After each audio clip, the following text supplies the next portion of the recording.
UP और उत्तराखंड की खबरों के लिए एबीपी गंगा को सब्सक्राइब करें और बेल आइकन दबाएं। हल्द्वानी में गौला और नंधौर नदी में 1 अक्टूबर से चुगान का काम शुरू हो जाएगा और इसे लेकर वन विभाग नदियों के सीमांकन का काम कर रहा है।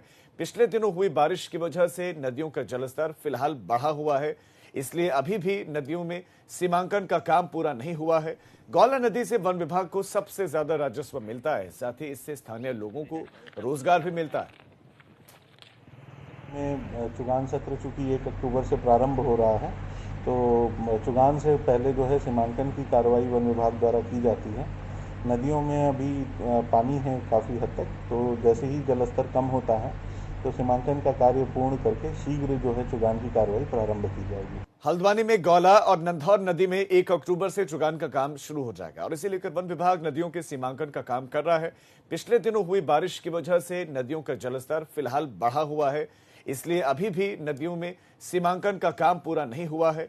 गौला नदी से वन विभाग को सबसे ज्यादा राजस्व मिलता है, साथ ही इससे स्थानीय लोगों को रोजगार भी मिलता है। चुगान सत्र चूंकि 1 अक्टूबर से प्रारंभ हो रहा है, तो चुगान से पहले जो है सीमांकन की कार्रवाई वन विभाग द्वारा की जाती है। नदियों में अभी पानी है काफ़ी हद तक, तो जैसे ही जलस्तर कम होता है तो सीमांकन का कार्य पूर्ण करके शीघ्र जो है चुगान की कार्रवाई प्रारंभ की जाएगी। हल्द्वानी में गौला और नंधौर नदी में 1 अक्टूबर से चुगान का काम शुरू हो जाएगा और इसे लेकर वन विभाग नदियों के सीमांकन का काम कर रहा है।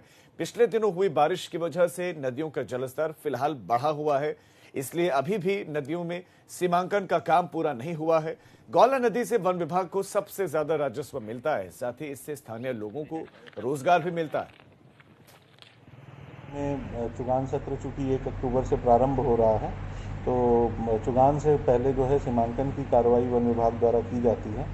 नदियों में अभी पानी है काफ़ी हद तक, तो जैसे ही जलस्तर कम होता है तो सीमांकन का कार्य पूर्ण करके शीघ्र जो है चुगान की कार्रवाई प्रारंभ की जाएगी।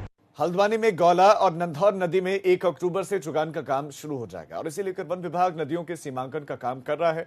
पिछले दिनों हुई बारिश की वजह से नदियों का जलस्तर फिलहाल बढ़ा हुआ है, इसलिए अभी भी नदियों में सीमांकन का काम पूरा नहीं हुआ है।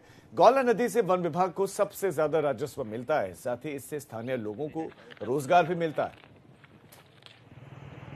चुगान सत्र चूंकि 1 अक्टूबर से प्रारंभ हो रहा है, तो चुगान से पहले जो है सीमांकन की कार्रवाई वन विभाग द्वारा की जाती है। नदियों में अभी पानी है काफ़ी हद तक, तो जैसे ही जलस्तर कम होता है तो सीमांकन का कार्य पूर्ण करके शीघ्र जो है चुगान की कार्रवाई प्रारंभ की जाएगी।